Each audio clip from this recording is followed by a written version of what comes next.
কি দিয়ে ঢাকলেন বলেন তো? তিরপল। এরপরে এগুলো এগুলো তো সব ফাঁকা, এগুলো তো সব ফাঁকা। নাই আপনার আপনার কোনো কিছুই নাই, তাই না? আচ্ছা, এই যে দেখেন এটাতে এখানে ময়লা লেগে আছে, তাই না? এই যে ময়লা লেগে আছে, আপনারা যখন দিবেন তখন শুধু এই ময়লাগুলো তুলে তারপর এটা হচ্ছে সহজ উপায়। আর আপনি যদি আপনাদের হচ্ছে যে ডাইস তৈরি করতে হয়, এটা আবার তৈরি করতে মনে হয় 60,000 70,000 1 লক্ষ টাকা খরচ হয়। আর 100 কেজির উপরে মূল বিষয় হচ্ছে যে এটা তো ব্যবহার করা যাবে না। এটা আপনার রেডিমেড। হ্যাঁ, আমরা বলেই দিচ্ছি এটা ব্যবহার করা যাবে না, কারণ এখানে বাংলাদেশ, ঢাকা বাংলাদেশ লেখা আছে। তো ঢাকা বাংলাদেশ, এটা তো ঢাকা বাংলাদেশ না, এটা বগুড়া বাংলাদেশ।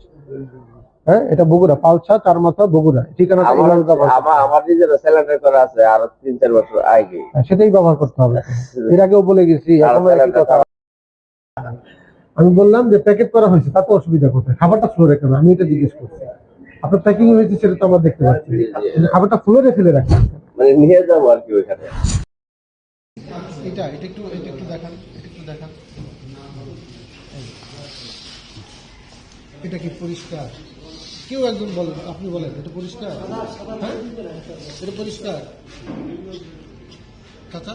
না, এইটা দিয়ে এই খাবারগুলো ঢেকে রাখা হলো, তাহলে কি এই খাবারগুলো ভালো থাকলো? আপনি বলেন। আপনি